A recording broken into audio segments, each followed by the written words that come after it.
안녕하세요. 영화당입니다. 저는 이동준입니다. 안녕하세요. 바다당 김중현입니다. 바다당. 여름 다 지났잖아요. 휴가 다녀오셨어요? 휴가 안 갑니다. 네? 저 같은 프리랜서들은 네. 휴가 시즌 때 집에 가만히 있어주는 게 네. 사람들을 도와주는 일이죠. 아, 휴가 다 끝나고 나면 9월쯤 뭐 이럴 때 한번 어디를 가시나요? 9월쯤 되면? 저는 뭐 바다보다 산보다 좋은 데가 고향. 네, 고향에 갔다 오죠. 김밥 천국, 네. 김천. 네. 김천 시민들 항의 들어옵니다. 네. 아, 네.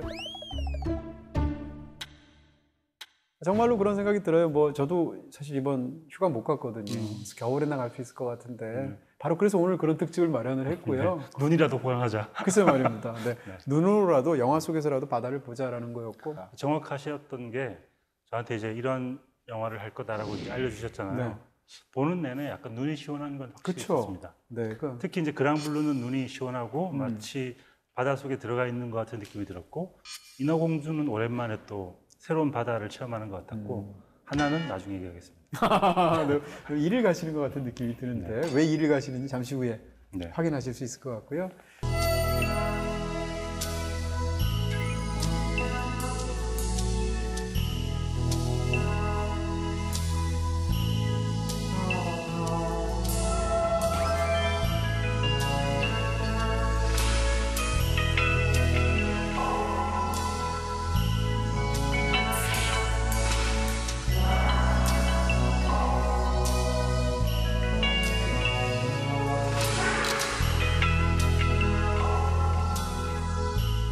자, 세 편의 그 바다, 특히 바다 중에서 오늘은 이제 낭만적인 바다라는 그 주제로 세 편을 골랐고요. 바다의 낭만을 주제로 해서 오늘 이야기를 하도록 하겠습니다. 그 전에 이제 1분 브리핑인데 바다를 또 어떻게 그릴까? 네. 지난번에 특히 계단을 그리더니 오늘 이렇게 물 하나 그린 거 아니야? 이렇게. 전 숙제하는 것 같아요, 늘 기분이. 네. 바다를 테마로 합니다라고 하면서 그때부터 제가 네. 고민이 시작되거든요. 바다를 뭘 할까? 어떤 심층수에 대한 얘기를 할까? 네. 뭘 할까? 물의 어떤 H2O의 어떤 성분 분석을 할까? 네. 여러 가지 고민을 하다가 저는 어떤 느낌인가 하면요. 영상원한테 채점하는 느낌이에요. 그래서 왜 이렇게 학생들 중에서 굉장히 독창성이 뛰어난 학생들을 고르기 위해서 문제를 일부러 약간 창의적인 문제를 딱 내면 학생들이 막 해오면 채점하는 느낌. 점수 주세요. 네. 잠시 후에 몇 점인지 알려드릴게요. 네. 1분 브리핑이고 오늘 진짜 노작인데요. 네. 야, 엄청납니다. 세계 지도를 그리려고 했으나 네. 제가 물어봤더니 네. 픽토그램을 하라고 간략하게 하시라고. 아리집집 픽토그램 그리기 힘들죠 사실. 대략 거칠게 그려봤고요. 그래도 뭐 정확하게 다 알 수 있을 것 네. 같은데요. 바다별로 또 유명한 영화들이 있더라고요. 일단 가장 딱 떠오르는 건 저는 카리브해 하면 캐리비안 해적이죠. 캐리비안이죠. 그리고 네. 미동부 쪽에 조스, 좋았어요. 영국에서 넘어오다가 사고가 난 타이타닉. 그리고 태평양에는 라이프 오브 파이, 남태평양에는 뭐 캐스터웨이나 남태평양이라는 영화, 그리고 네. 한국에는 고민을 많이 해봤는데 가장 유명한 그 바다 영화는 명량이 아닌가. 1,700만이 왔으니까. 그렇죠. 네. 그리고 일본도 고민을 많이 했습니다. 네. 제가 제일 좋아하는 영화는 사실 기타노 다케시의 그 여름 가장 조용한 바다를 아. 좋아하지만 대중적으로 제일 유명한 그리고 제일 인지도가 높은 영화는 벼랑이의 포녀예요? 네. 아, 네. 그 많은 일본의 바다를 다룬 영화 일본 중에서. 감독 중에 제일 유명한 감독 아닐까? 전 세계적으로. 그렇죠. 뭐. 하야오 하면 뭐 맞습니다. 최고의 감독이니까. 네. 그리고 인도양 쪽에는 오리지 오리지 로스트. 로스트라는 훌륭한 영화가 있고 조난 영화가 있었죠. 이쪽에는 참 바다가 오밀조밀해가지고 일단 북유럽 쪽에 인어공주를 얘기할 수 있을 것 같고요. 그리고 지중해 쪽에는 뭐 그레이트 뷰티, 오늘 할 그랑블루, 지중해 등등 이쪽에는 참 많은 영화들이 있는 것 같아요. 그렇죠. 유럽 영화들 바다 배경으로 했다 그러면 상당수가 지중해를 배경으로 하고 있는 그래서 작품들이 이렇게 전체 시월드라고 제가 이름을 붙여봤고요. 예, 시월드 아니죠? 시월드. 시월드요. 네. 네네. 이렇게 거대한 어떤 전 세계를 바다의 영화로 표현해봤습니다. 몇 점 주시겠습니까? 이게 뭐 특채입니다, 특채. 네. 교수 임용고시 지금 통과하신 겁니다. 학생 정도가 아니네요.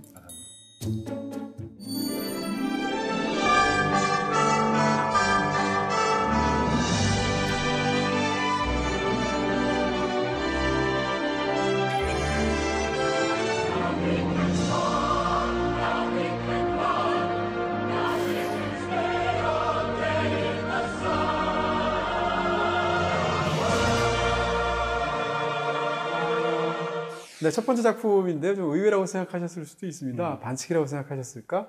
인어공주입니다. 네. 애니메이션. 저는 이게 89년 영화잖아요. 제가 89학번이거든요. 네. 어떤 식으로든 다 항상 이렇게 접점을 만들어내는. 그럼요. 네. 네.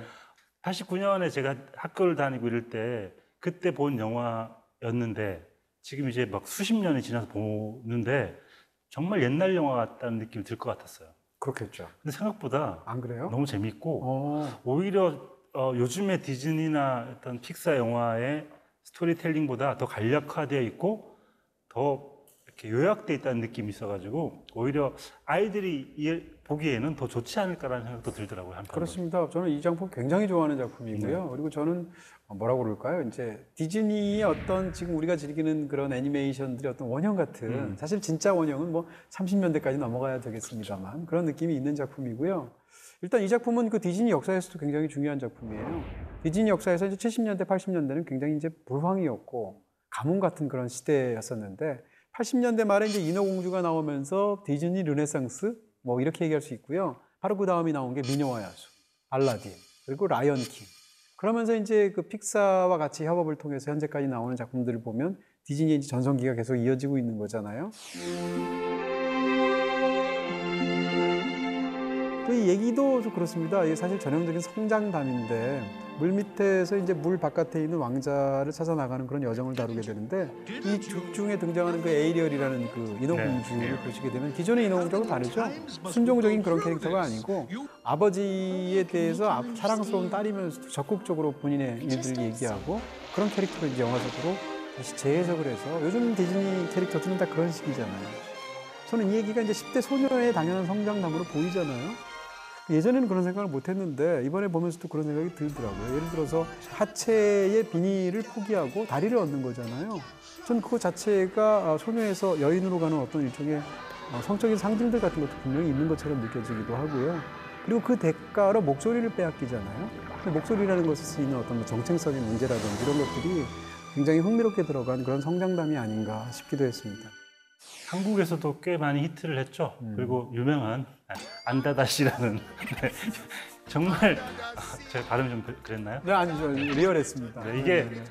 원래는 이제 그 영국이나 미국식 영어를 하려고 그러다가 네. 마지막에 바꿔서 자메이칸 스타일의 어떤 영어식 노래를 부르게 해서 발음 자체가 약간 다르잖아요. 네. 안다다스라고. 네. 한국에도 이제 이거와 관련된 패러디가 참 많았죠. 많았죠. 문 얘기 나오면서 그렇습니다. 문을 닫아라 이런 네. 어떤 얘기를 하면서 내가 내 입으로 난 말 안 할래. 분명히 이거 하면 아재 개그라고 할까 봐. Such wonderful things around you. What more is you looking for?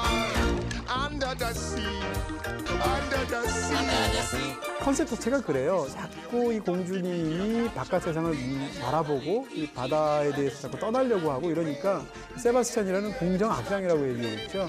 가드 캐릭터가 바다의 생물들을 총 지휘를 해서 이 바다가 얼마나 아름답고 활력 넘치는 곳인가를 자랑을 해서 이 소녀의 마음을 붙들어 놓으려고 하는 그런 컨셉을 갖고 있기 때문에 이 장면이 어떻게 보면 영화 전체에서 가장 활기 넘치는 장면이라고 말합니다. When the sun is in the beginning, music to be. 먼저 우리는 이제 바다에 관한 얘기들을 했으니까 인어공주 일단 바다 장면들부터 얘기를 네. 해야 될 것 같아요.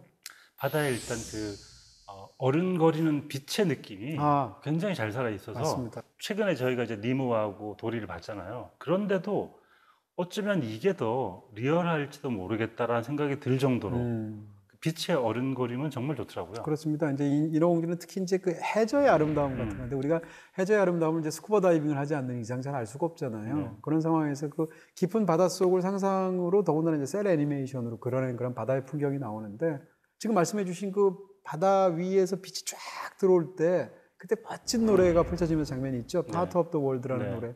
저 그 노래 멜로디를 너무 좋아해서 한동안 흥얼거리고 다니고 했었는데 영화에서 보시게 되면 바깥 세상으로 너무 나가고 싶은 거죠. 에어리얼은 10대 소녀니까 그런 상황에서 바깥 세상을 그릴 때 이제 빛이 쫙 새어드는 데서 이제 혼자서 이 노래를 부르게 되는데 근데 빛이 쫙 새어드는 게 어떤 느낌이 드냐면 딱 저는 뮤지컬 무대에서 스포트라이트 같아요. 사실상 혼자서 뮤지컬 배우가 이렇게 동무대를 펼치는 것 같은데 그 장면 굉장히 멋지죠.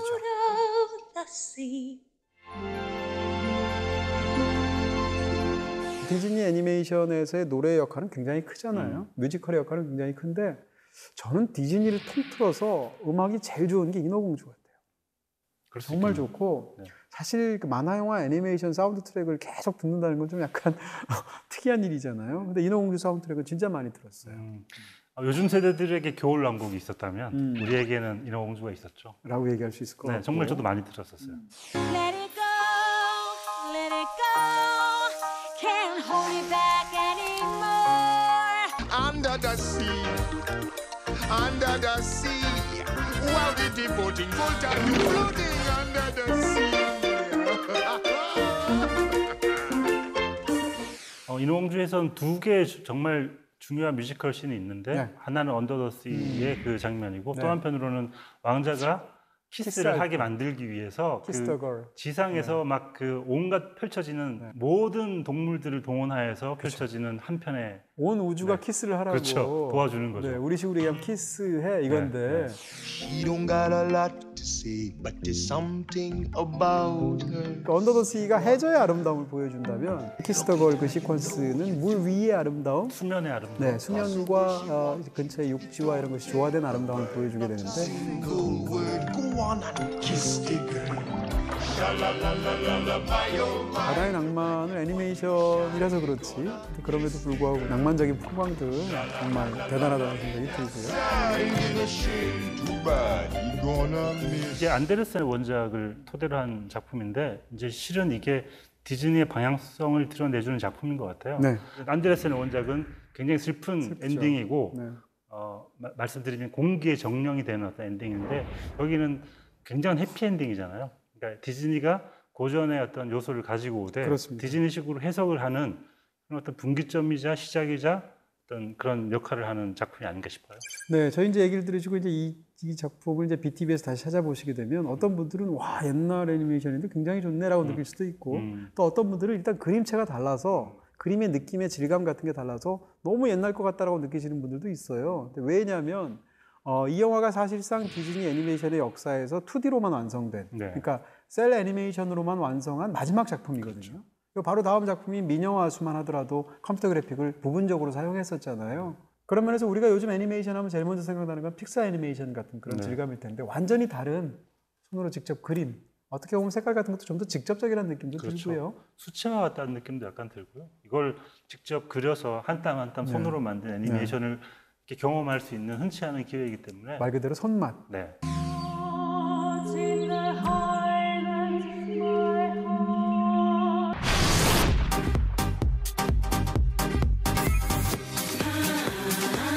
A far l'amore comincia tu. A far l'amore comincia tu.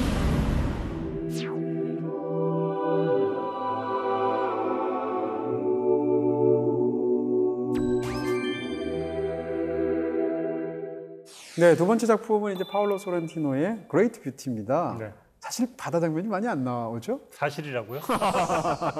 저한테 이제 늘 얘기해 주시잖아요. 이번에는 이런 주제로 해보려고 합니다라고 해서 바다 영화 3개를 줬는데 네. 보기 시작했는데 바다가 안 나와. 로마가 배경이에요. 바다가 언제쯤 나오나? 네. 영화는 봐야 되겠고 바다는 안 나오고 해서 계속 보고 있는데 바다가 안 나와요. 네. 그래서 끝에 가서 몇 번 나오는 거 말고는 바다가 안 나와서 중간에도 뭐 중요하게 나오죠. 네, 그래서 네. 항의를 하려고 시계를 봤더니 네. 밤 늦은 시간이어서 아. 내일 끝장을 보자라는 제가. 멱살이라도 잡을 기세? 네.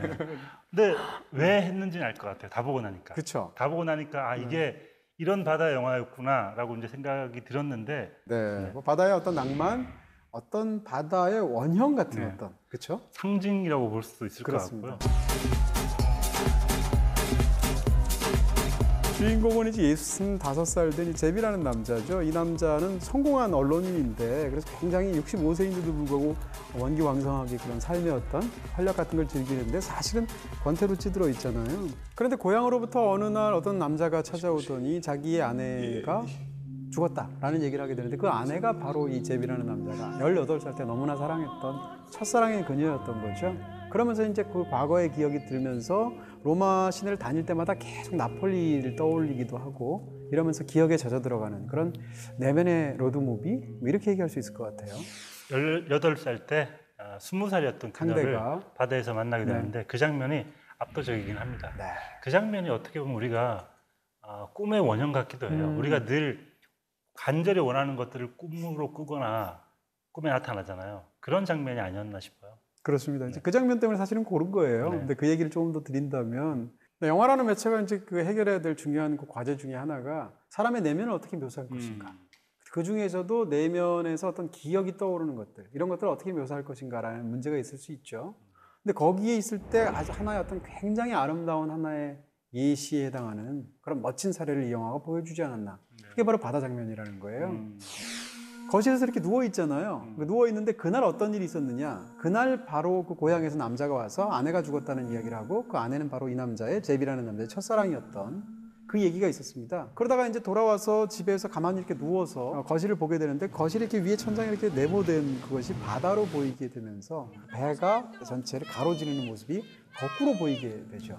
그러면서 이제 그 장면이 이제 고향 나폴리에서 있었던 자기 18살 때였던 추억으로 전환되는 그런 장면인데요. 이런 장면이 사실은 그 영화 형식적으로 굉장히 흥미롭게 되어 있는 게 영화 초반에 비행운이 있었어요. 비행운 장면이 있었고요. 그 비행운 장면을 가만 보시게 되면 비행운이 사선으로 전체의 프레임을 가로지르게 됩니다. 근데 그 가로지르는 그 각도가 이 배가 가로지르는 각도랑 똑같아요. 각도로 재보셨어요? 각도라는 방향이라고 할까요? 32도 재보신 거예요? 그건 확신할 수 아니고요. 있습니까? 네네. 다시 정정하면 그 배가 움직이는 방향과 비행기가 움직이는 방향이 같습니다. 그래서 왼쪽 위와 오른쪽 밑으로 이런 방향으로 사선을 긋게 되는데 네. 그 방향이 이제 영화 속에서 굉장히 멋지게 묘사가 되는데 그래서 그 배를 보는 순간 남자의 그 앞에서 비행운의 그 방향 자체가 사실은 그 상념을 이렇게 두들겼던 거죠. 이미지가 쌓였던 거죠. 네. 그래서 여기서 이제 말하자면 해소가 되는 그런 장면일 텐데 영화 자체가 아주 문학적인 영화이기도 해요. 네. 일단 시작할 때 셀린의 그 인용으로 시작을 하고 네. 어떤 말을 인용하냐면 네. 죽음 밑에 삶이 있다. 삶 밑에 죽음이 있다. 삶의 이면에 죽음이고 죽음의 이면이 삶이다라는 얘기를 하잖아요. 근데 그러면서 이제 앙드레 브루통 소설 얘기를 하면서 뭐 나는 누구인가, 플로베르의 Nothing에 대한 얘기를 하고 이러면서 죽음과 삶이 붙어 있기 때문에 결국 우리가 이야기해야 될 것은 바다 너머의 저쪽이 아니라 지금 여기에서의 삶을 우리가 살아내야 한다는 어떤 그런 치열함 같은 그렇습니다. 것도 분명히 들어 있어요. 그럴 때 이제 영화 제목은 이제 그레이트 뷰티잖아요. 정말 위대한 아름다움이란 뭐냐라는 건데 이 영화는 위대한 아름다움이라는 건 있지만 있더라도 덧없이 금방 소멸해 버린다라는 이야기를 하고 있는데 그것 자체는 이제 너무 아름다운 장면이죠. 그 장면도 홍학들이 막 날아가는 그 장면이 장면은 정말 좋더라고요. 멋지죠.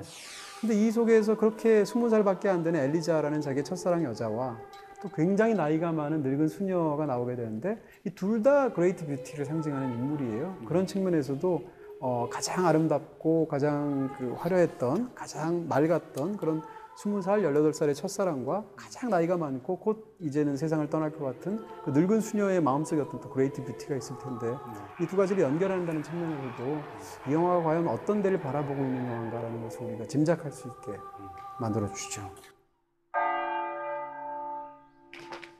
어찌됐건 이 영화에서 그 바다가 일으키는 감각은 나에게 그런 아름다운 첫사랑이 예전에 있었어.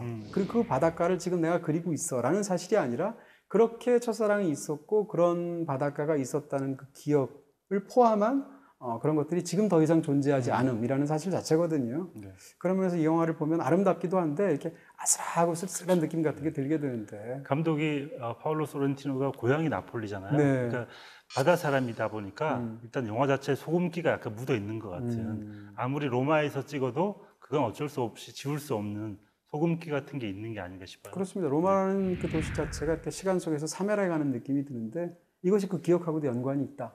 이렇게 말씀드릴 수 있을 것 같고요. 제가 모든 소설을 써도 김밥 천국의 느낌이 나듯이. 그렇게 하면 안 된다면서요. 고향에서 항의한다면서요. 죄송합니다. 네. 저는 그럼 정선인데 뭐 곤드레 나물 얘기해야 되나요? 냄새가 나요.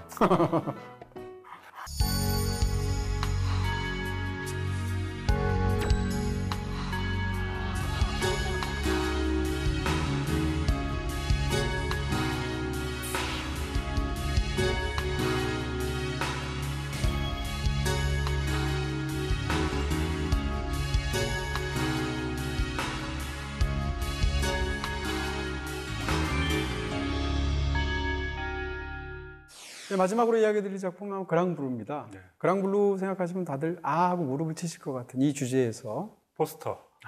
한국에서 그 베티블루와 함께 가장 유명한 포스터 아닐까요? 카페에서 진짜 저 포스터 한 100만 장도 팔지 않았을까요? 저 장면들 아마 저 포스터 많은 분들 영화는 못 보셨어도 기억하시는 분들이 많을 것 같고요.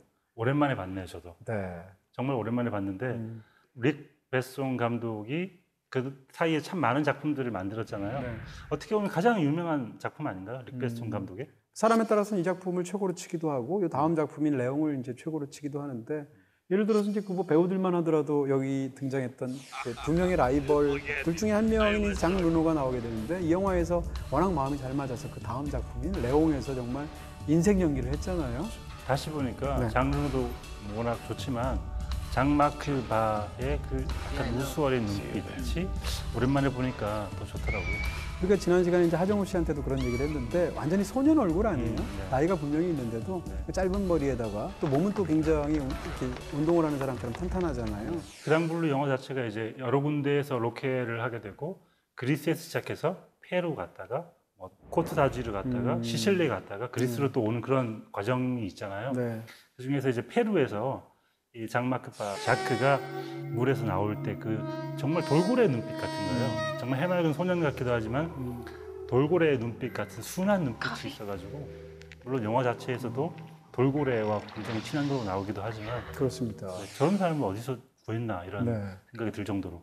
뭐 그 관련 자료들 같은 걸 찾아보게 되면 일단 릭 베송 자체가 이 다이버에 대한 꿈이 있었다고 하잖아요. 네. 부모님 자체가 스쿠버 다이빙 강사였다고 하고 네. 본인은 이제 돌고래에 관해서 어떤 뭔가를 굉장히 중요한 일을 하고 싶었는데 그 과정에서 어떤 17살 때 사고를 겪어서 그 일을 하지 못하게 됐다고 하고 네.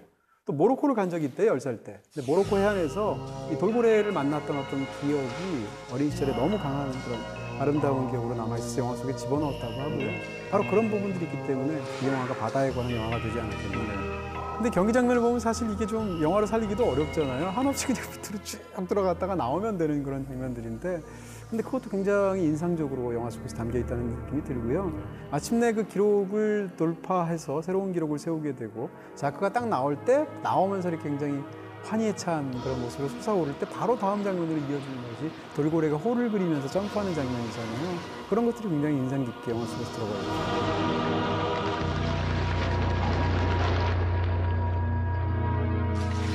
그레이트 뷰티에 이어서 이제 이 영화를 같이 얘기하면서 약간 비슷한 느낌이 있는 게 뭐라 그럴까요? 이렇게 우리가 이제 특히 이제 문학 같은 데서 시원이라는 말 자주 쓰잖아요. 네. 근데 시원으로의 어떤 회귀 이런 느낌들이 두 작품에 모두 있습니다. 그렇죠. 이 작품에서도 사실은 두 사람이 경쟁을 벌이는 것 같지만 어떻게 보면 이 영화에서 제일 유명한 대사 그거 아닌가요? 바다에서 나와야 될 이유를 모르는 인물인 거예요. 네. 반면에 이제 엔조는 밖의 삶을 더 윤택하기 위해서 바다로 들어간 인물이고 이 두 인물이 서로 대조가 되는데 그런 면에서도 이 영화가 결국 그려내는 것은 그 바다와 인간의 어떤 삶 자체가 얼마나 밀착되어 있고 그것이 원형처럼 묘사가 되는가 네. 이런 부분이 이제 영화 속에서 가장 아름다운 부분이겠죠. 네. 성격이 대비가 되는 게 자크는 여자를 잘 모르고 돌고래 같은 마음을 가지고 있고 돌고래와 몸의 형태도 비슷해요. 그리고 그 뇌 쪽에 피가 몰리는 어떤 특성도 비슷하고 네.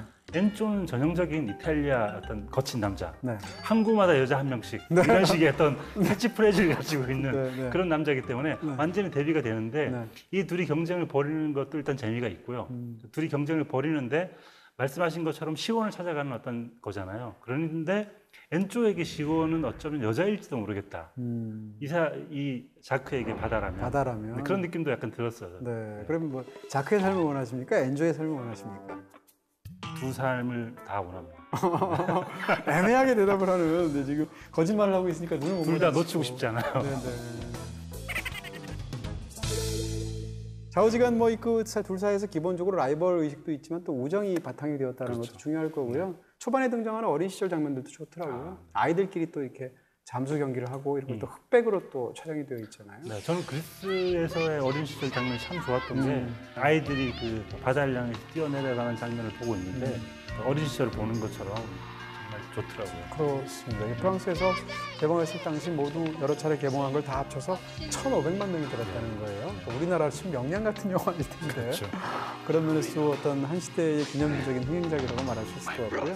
그렇지만 영화에서 제일 유명한 장면이 있잖아요. 바로 이렇게 환상 속에서 자크가 누워 있는데 숙소에 바다가 거꾸로 내려오는 것 같은 장면이 있잖아요. 그 장면에서 또 이제 에릭 세라의 그 워낙 유명한 음악이 잘 어울리기도 하고 그러다가 이제 그것이 어느 순간 이렇게 180도로 뒤집어지게 되면서 바다에서를 유영하는 돌고래 무리들로 바뀌게 되는데 저는 그 장면이 이제 우리가 바다를 생각할 때 두 가지 감정이 들잖아요. 하나는 엄청난 낭만, 또 한 가지는 거대한 두려움이 있지 않습니까? 그 바다에 대한 바다라는 두려움 혹은 뭐 바다라는 낭만 이 두 가지를 한 장면에서 굉장히 잘 보여준 멋진 장면인 것 같아요.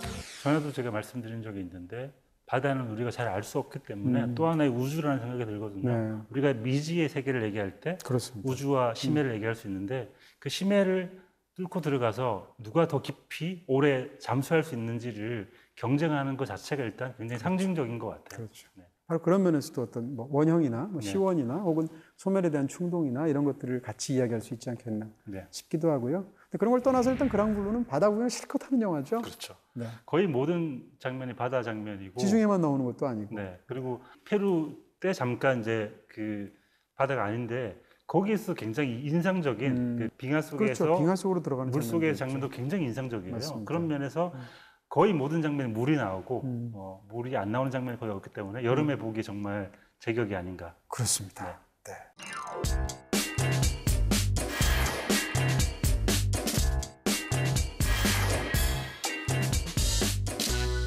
네, 이제 이 영화 세 편 중에서 가장 좋아하는 영화, 또 가장 멋진 장면 골라야 되는데요. 이게 상을 주는 사람 입장에서 상은 아니지만 네, 상이에요, 이거. 분배를 하게 되잖아요. 네. 한 작품에게 두 개를 몰아줄 때는 좀 고심을 하게 되는데 그래서 최고의 장면, 최고의 영화는 네. 의외일 수 있습니다. 인어공주. 인어공주를. 그럴 줄 알았어요. 네. 아 그래요? 네, 이제는 알 수 있습니다. 네. 그리고 최고의 장면은 아까 우리가 좀 얘기한 적이 있는데 홍학 장면입니다. 자꾸 아까부터 홍합으로 들려가지고 배가 고프네요. 네. 소주 한잔 하고 싶습니다. 홍학. 네. 홍학 장면인데 네. 그 장면이 연출이 어떻게 되냐면 잽이 일어나가지고 커피를 마시면서 이렇게 나오는데 누가 커피를 마시고 있잖아요. 그러다가 다음 컷이 베란다에 나와 있는 사람들과 함께 홍학들이 쫙 있는데 굉장히 압도적인 장면이었고 충격적일 정도로 아름다운 장면이었던 것 같아요. 네. Cercavo la grande bellezza.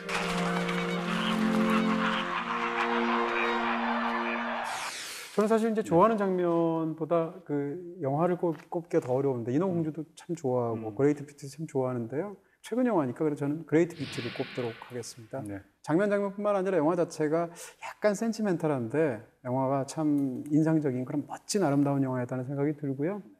최고의 장면 하나는 뭐 오늘 더군다나 특집이 이제 바다 특집이니까 저는 그랑블루에서 물 내려오는 장면. 역시 주제를 잘 아시는 분 같아요. 저는 주제 파악은 잘합니다. 저는 그 주제보다도 완성도를 버리지 못한 것 같아요. 주제를 좀 아세요, 좀. 그러니까요. 네네.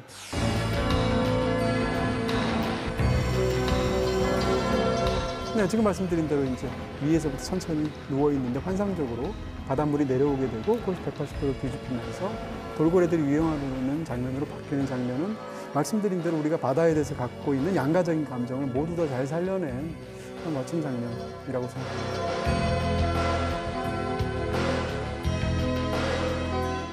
바다는 누워있는 우주라는 생각도 들고요. 역시 작가 아무나 하는 거 아니군요. 무릎 꿇습니다. 이런 게 심지어 순간적으로 떠올랐다는 거예요. 가만히 있으면 더 올라가는데 거기다 또 대본에도 없었어 이런 얘기는 야 정말 원래 대본이 없잖아요. 아니, 제가 적어온 게 아니라는 얘기죠. 예, 알겠습니다. 존경합니다. 영화당 마칠 시간이 다 된 것 같습니다. 오늘은 바다 못 가신 분들, 산에 못 가신 분들, 휴가 못 가신 분들을 위해서 바다의 낭만적인 풍경이 담겨있는 세 편의 영화를 소개해드렸습니다. 이 작품들은 모두 BTV에서 보실 수 있습니다. 저희는 또 다음 주에 뵙도록 하겠습니다. 고맙습니다. 수고하셨습니다. 시원했습니다. 어떻게 시원하게 봤냐?